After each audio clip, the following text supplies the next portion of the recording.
Let beauty awake in the morn from beautiful dreams. Beauty awake from rest.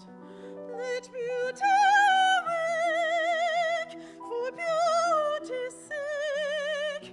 In the hour where the birds awake in their break, and the stars are bright in the west.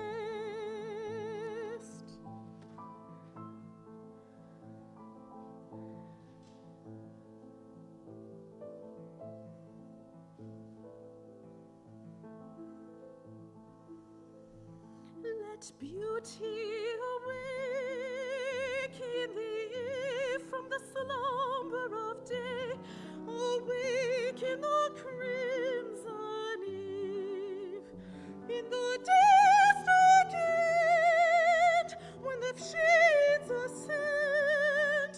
Let her wake to the kiss of a tender friend, to render again and receive.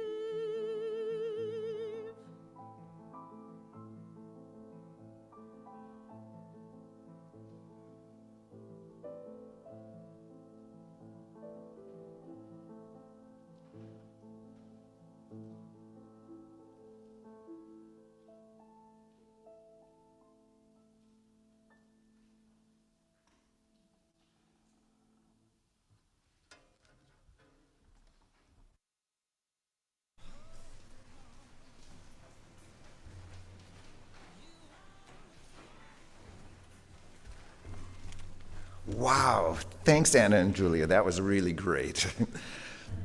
What I'll be saying isn't quite as great. I'm Ken Adler from the Social Responsibility Committee, and our 50-50 Share the Plate recipient for this month is the Wellness Shack, which you don't hear much about. Actually, the Wellness Shack is in that executive building, the white building on the hillside, like less than a block from here. It is an organization of people with lived experience with mental health issues, and many of them are trained peer professional counselors. And so this is a community of people that get together who have mental health concerns. It's a very supportive community, and they have group sessions where they support each other over different issues. I was there a while back, and I was a tourist, which is, I feel kind of funny doing that, but I remember walking by a group, and they were discussing what you do when you feel a manic episode coming on. And I'm sorry, I've worked somewhat in the mental health field, and I would not know the first thing about that sort of thing. Everybody in that session knew everything about that sort of thing. It's a very nice, supportive community. It's a drop-in center in the afternoons.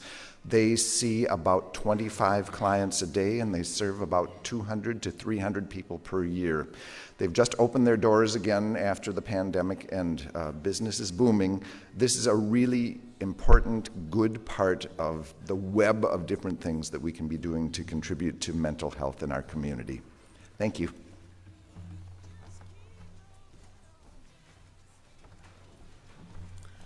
Good morning, everyone. Good morning. I'm the Reverend Julianne Lepp, and it is great to be with you on this morning. And I have an announcement that next Sunday is our annual meeting. And during the pandemic, we had mailed materials, and so we're out of practice. But we will be here in the sanctuary for our annual meeting, and it's super important that members come so we have a quorum. And we also have exciting news to share during that meeting, so I hope you'll come. There'll be some interesting things revealed that I think you'll be glad to hear. And also, we will be streaming onto Zoom, so people who are remote can attend on Zoom. So we'll have our service. Our choir is going to sing for the first time in 2 years. And I know we had choir practice last Wednesday, and I almost wept just to be in a space where I could sing and hear music, and it was like we had just come back after a week. It was amazing how great the choir sounded. So And just a few things to let you know, for the annual meeting, we'll have a presentation of our board officers, and we'll have a presentation on our financials, which, after the pandemic, we had that. And I'm going to bring David Hirsch up. He has a question, I think. Well, I'm just going to shout my question out. You can get back. Will people who are on Zoom count as the quorum and be able to vote? The question from David was whether people on Zoom will be able to vote, and yes, they will. We're going to have all of our voting is without, I'm trying to think of the right word, anonymous is what I'm trying to say. And so there'll be poll voting on Zoom, and there'll be ballot voting in person. And so this will be our first hybrid meeting, and it will count towards the quorum. So thank you all, and we look forward to seeing you next Sunday as well. Thank you.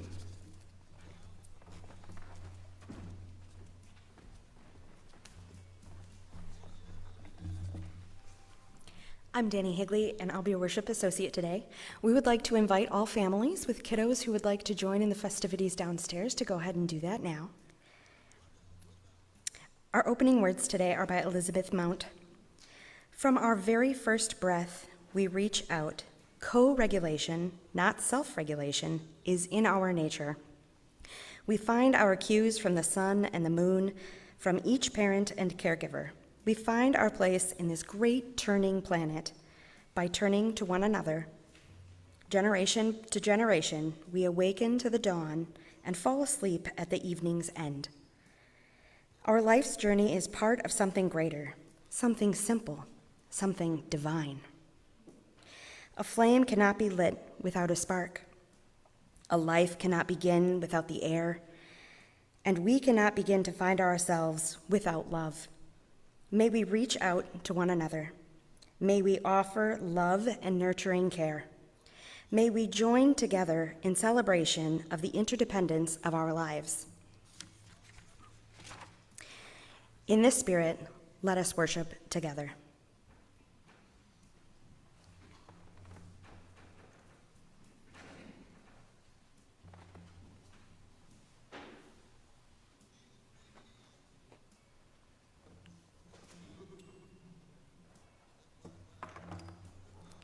Please join me in saying the words for lighting the chalice today. We light this chalice today as a people dedicated to personal growth. May it burn away the oppressions we have been taught and glow instead with the humility of learning. May it reignite our dreams for a better world and kindle our joy for simple living. May its warmth extend out into the forgotten alleyways of exclusion and bring us home to love, to welcoming, and to all the challenges, the questions, and the blessings of this beautiful path to becoming a beloved community.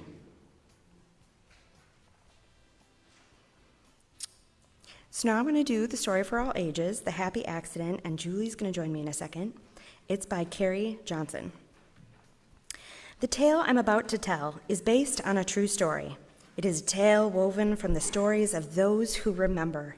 It is a tale of wayward travels, a tale of a stranded tourist. Some of the people who recounted the events described it as a happy accident. The story begins in early October, during the peak of the leaf peeping season, when a couple, Hugh and Betsy, found themselves stranded in the middle of Maine. Just a few weeks earlier, Hugh and Betsy had departed their home state of Colorado. Confident with their itinerary and with the safety and comfort of traveling across the country in their motorhome, they were enjoying a leisurely journey to their destination, the maritime provinces of Canada. And then the unfortunate circumstances, their motorhome breaking down in central Maine along the turnpike. To add to this seemingly ill-fated incident, the parts to repair this home on wheels would not only need to be specially ordered, but also specially manufactured because the replacement of their rusted-out gas tank was no longer available. Thus, Hugh and Betsy would need to take up residence in the capital city of Augusta for an unknown period of time. So together, making the best of their situation, Hugh and Betsy unhitched the Jeep they were towing and called for their abiding companion, the family pet, a canine traveler, to join them in the car. After finding a motel and settling into their new temporary residence, this faithful Christian couple picked up the local newspaper in search of a church to attend the following day. One might expect that they would choose a familiar faith community to worship in, but not these adventurous travelers. They scoured the paper in search of a church that had an 11 a.m. service, a simple criterion for the stranded tourists who were seeking a spiritual community to rest their weary souls. The surface title, Heterosexuals Coming Out, although may have been intriguing, had nothing to do with their decision to attend or not attend. It was quite simple. Unitarian Universalist Community Church was the only gig in town with an 11 a.m. service. And so they arrived at the inn, if you will. They entered the sanctuary, received an order of service, and joined the ingathering of members in the pews. The tourists, strangers now among many, settled into their place with the same assuredness that had them traveling thousands of miles away from their home.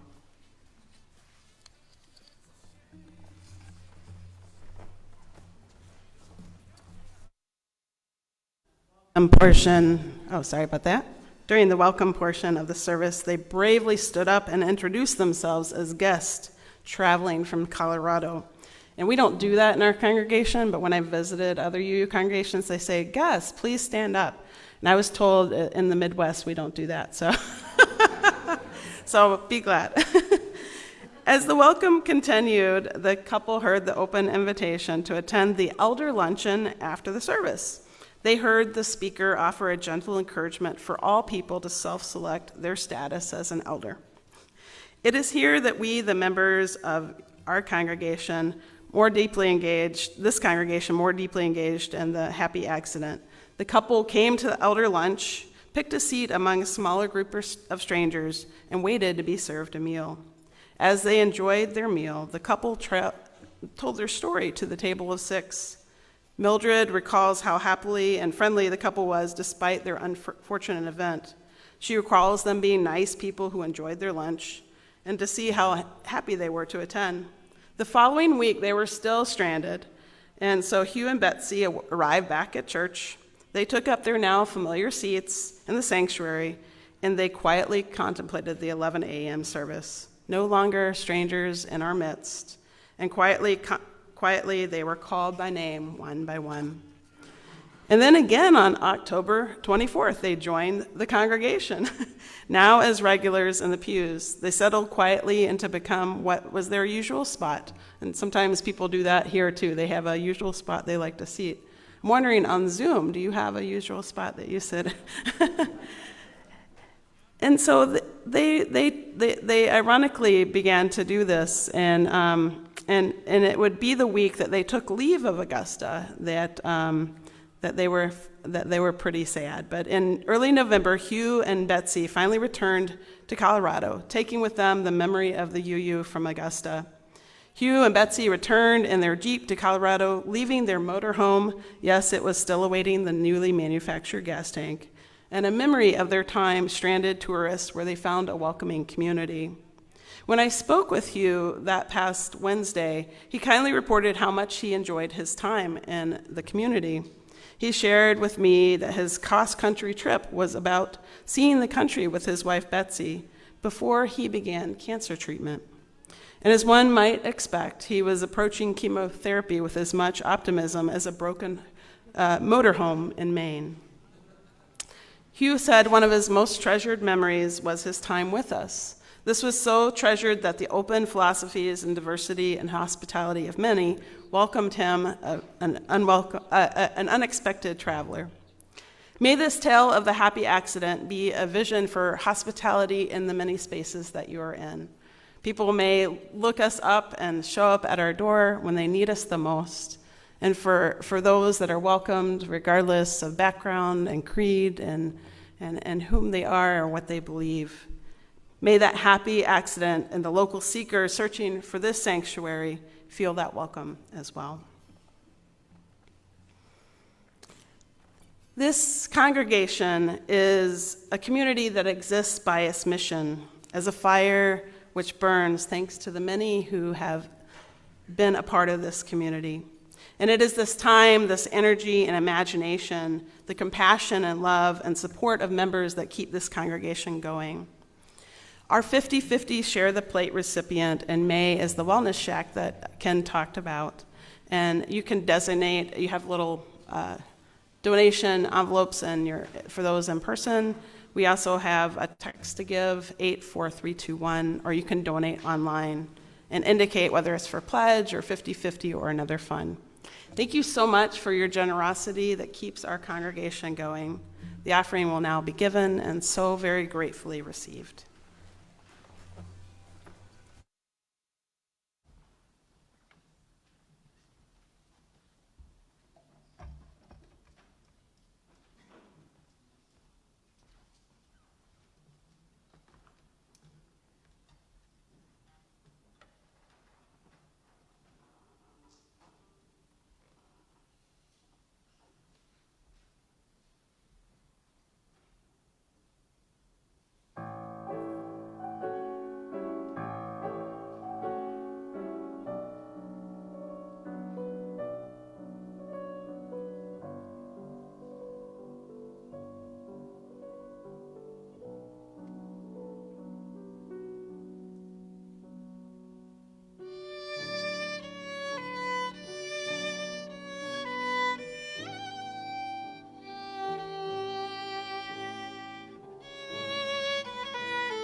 If you'll please join me with the words for giving thanks. From you I receive, to you I give, together we share, and from this we live.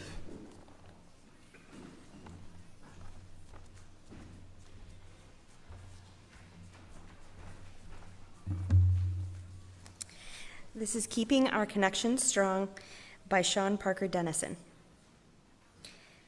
All we need is hope, and for that we have each other, and we'll rise up, rise like the waves. We'll rise up in spite of the ache. We'll rise up, and we'll do it 1,000 times again, which is Andra Day, Rise Up. With the street and sidewalk blurred in the background, a red heart sticker is stuck to a street post. It says, "Make America Love Again." I feel like I'm on a constant hunt for hope these days. I have to be. Every time I look at my phone or open my laptop, I'm overwhelmed by stories of violence, disrespect for life, greed, and selfishness. When I listen to my friends and loved ones, or to conversations in coffee shops, it feels like everyone is dispirited and disheartened. And that is dangerous. The danger of hopelessness is a double danger. First, hopelessness makes us feel it's useless to take action. It fools us into believing there's nothing we can do, or that our efforts won't make a difference. Once we abandon hope, there's no stopping the momentum of the unscrupulous who are willing to cooperate with evil in order to get ahead. The other danger of hopelessness is that we can lose each other. In times of hopelessness, it's easy to get scared of everything and everyone. It's easy to start believing that your neighbor is the problem and that hoarding is a better strategy than generosity. The problem is that when community starts to break down, we lose the most important source of hope we have, each other. The message of hope that still blazes bright for me in these hard times is that I am not alone. I don't have to face the world alone, and I don't have to fix the world alone. When I need hope, I find it on the faces of my people. I find it in their hearts when we see each other again and stop hiding out, thinking we are the only one. I find it when we come together in community with music, to bless one another, to mourn, to strategize. All we need is hope, and for that, we have each other.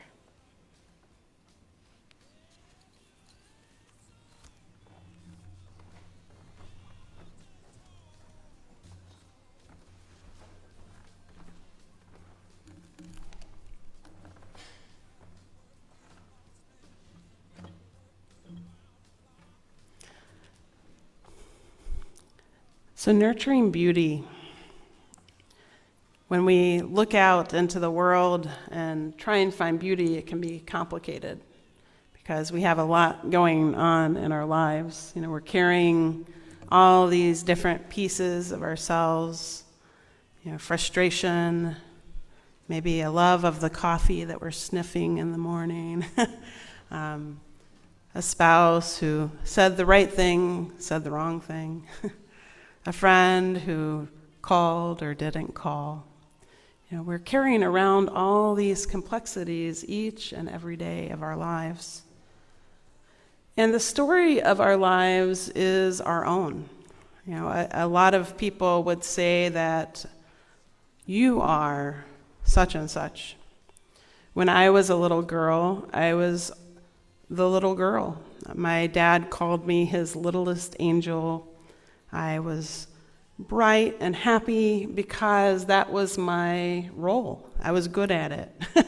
And so I was the youngest, and so those of you that know about birth order, you know, I played that role of the happy dancing child, and my sister was the middle child, and she struggled a little bit. And my brother was the oldest, the smart one, the achieving one, right? And I was the dreamer who became a stockbroker to prove them all wrong, and much to my chagrin. So when we think about who we are, whose we are, and what we want to be doing with our lives, there's a power in that, a power in choosing to claim our story. And there's a quote by Sam Keen, and he said, "In the degree that we remember and retell our stories and create new ones, we become the authors, the authorities of our own lives." And I really like that idea of being an authority in my own life because sometimes, especially during the pandemic, many of us felt out of control and anxious. I feel like I've shared some of that on Sundays here, how I've been unwinding, how I've noticed that other people are unwinding from the trauma and the anxiety and the stress of these long years of pandemic. And as we move into this spring, you know, we have waited so long for the sun, and here it's raining again, but it's, 60 degrees, I'm okay. And so the in the Midwest, spring is this giddy affair. In the South, it's just pollen and you're sneezing and you see these beautiful trees, but it's not quite as exciting. Here, it's like, I don't know, the coming of a baby, it's something really exciting. And you see people posting about their gardens. And I don't know about you, but I get up in the morning and I go out with my coffee and I see what little visitor I have in my garden, and I shoo away the rabbits and say, "Okay, little bulb, you've come up." And it becomes a metaphor for many of us that we are reawakening after the winter. Well, we've had a 2-year winter, it seems like, and we're emerging. So who are we now? What is our story? I've gotten calls from people who talk about, how they're figuring out how to spend their time. Do I want to spend my time in the same way that I did before? Do I want to volunteer in the same way that I did before? And we think about the time that we have and wanting to spend it well. And last night, I was so happy that after 2 years, we finally had queer prom again. And to explain what that is there's an LGBTQ prom for people that want to attend, and that's an alternative to the ones that are held at high schools. And both my children identify that way. I have a college freshman now and a sophomore. And so my sophomore got to go, and I, especially as a clergy person, I find it really important to stand up and say, hey, I'm a person of faith and I support LGBTQ people. And I'm an LGBTQ person. I have to do all the letters. So trying to be visible during the pandemic was harder. You had to do song and dance online, and we had drive-ups and all sorts of stuff. But now to connect with people in person and to look people in the face and to be able to then extend that out to our online attendees too, the energy feels like it's waking up. And I know for me, that's been powerful. And so last night, there were 125 youth in all of their fabulousness running around this place with music and DJs and rainbow flags and capes. And it was fun. It was so fun. And we need spaces that welcome us, where we can be silly and be all of who we are. Because how often do we have to watch what we say, please people, and tuck down the brightness of who we are? And that is why I became a Unitarian Universalist, because I got tired of tucking myself in. Thank you very much. Nice girls smile. Nice girls say what they should say. And my Southern heritage was, marry into a good family. I mean, what does that mean even? A good family. That's just coded classism or racism. And so I want to say that this is a challenge to all of us, to find those spaces that can welcome us, to find those spaces that let us be mostly who we are. I mean, we have to be nice to each other. We can't just be a jerk. Like, sometimes you just want to say what you want to say, but, save that for the elevator or... So, I want to share also a story.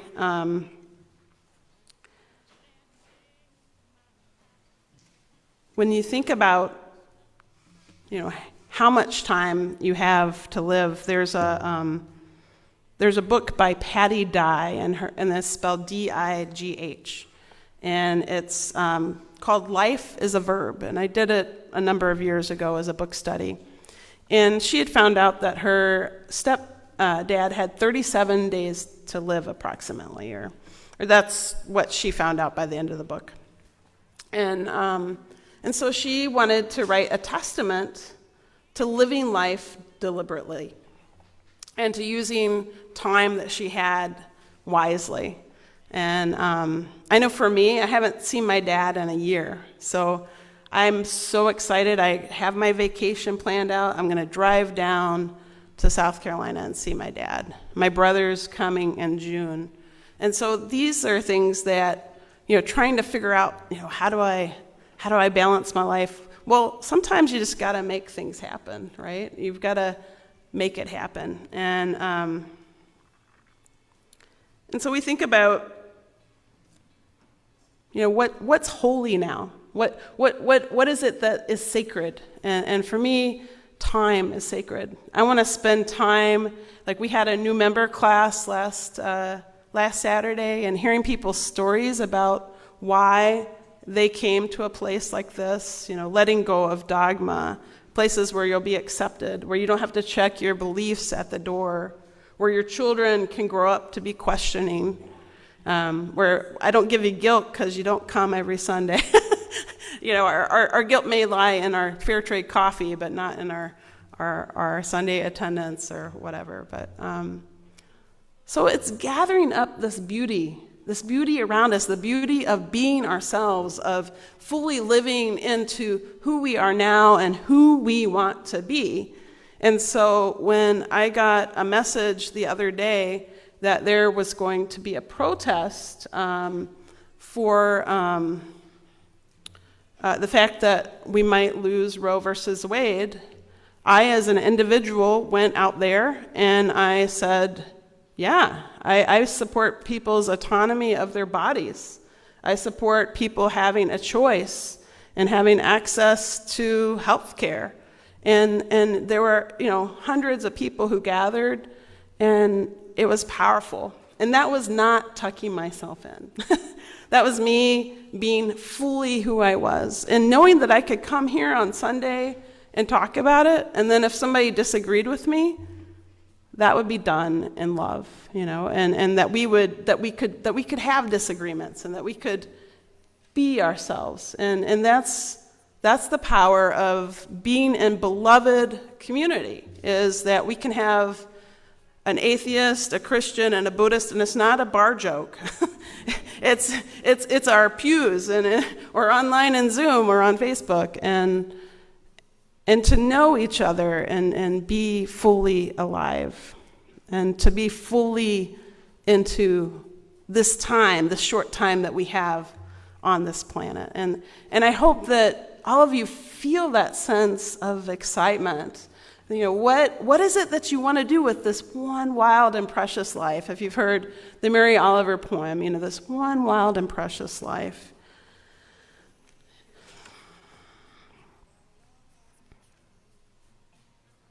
And I think about, all the stories that I've read, growing up, you think about Red Riding Hood, who was afraid of the power of the wild wood. Or think about Luke Skywalker from Star Wars, who had a teacher, Obi-Wan Kenobi. Or the radical voice of Ralph Waldo Emerson, arguing that there is divinity found within and without. Or Susan B. Anthony arguing for women's rights. Or Julia Ward Howe, who created Mother's Day for peace. And it's become what it is today, but it started with a desire for peace. And so we have all of these people feeding into our lives, and what voices or sources do we let in? And that's our power. That's our ability to turn off Facebook, to turn off the television, and tune into our own consciousness, to tune into our own choices, and the authority that we have for a free and responsible search for truth and meaning. And the beauty that lies in that is that personal power. And so I want to talk to that youngest child, that me, who was told to be nice, to smile, to make everybody happy, and say, no. No, you deserve to make yourself happy in all of who you are. And I hope that anybody here can recognize who were you formed to be, and how often do we fall into those roles. I know when I visit home sometimes, people will try and put me back into the role that I was when I was a child. Oh, Julie, you're such a dreamer. Oh, Julie, you're just, no. And I'm like, nope.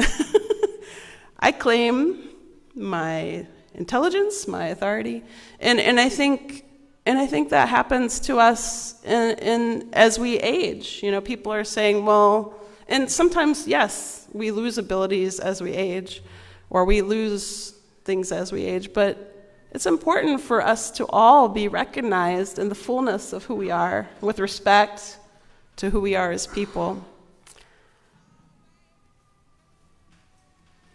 Hear sirens.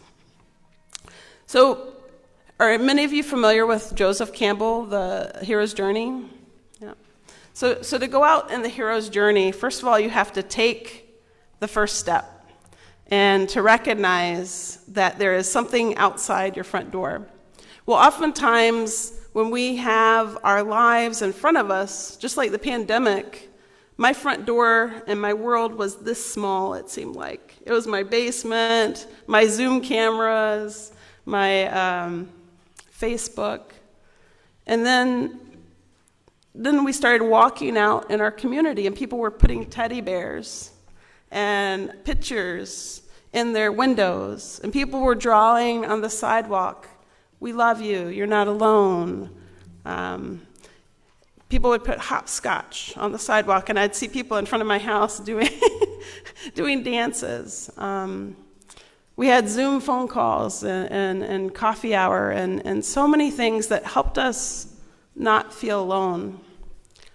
And now here we are in spring, and you're not alone. We're here together. We're watching the ground come up and all those seeds that we planted. But what is your story now? What is it that you are unfolding and claiming? And so I want to say to the girls that heard tales of princesses needing to be rescued, you can rescue yourself. And dragons aren't all bad. Sometimes dragons are pretty nice. I talked to a little boy from our congregation who loves dragons, and he was getting upset that everybody kept saying that dragons were bad. And he's like, no, dragons are my friends. And so I think we have all of these stories that who's the villain, who's not the villain, who has authority over your body and who shouldn't, who has the power to tell you what is true and whether you're of worth. Well, you were born right the first time. You have the power to claim your own story, to be the hero, heroine, or adventurer of your own tale. And I'm so excited to spend time with all of you in person or online, claiming those stories and that beauty. I hope you will claim it this year and going forward. Amen.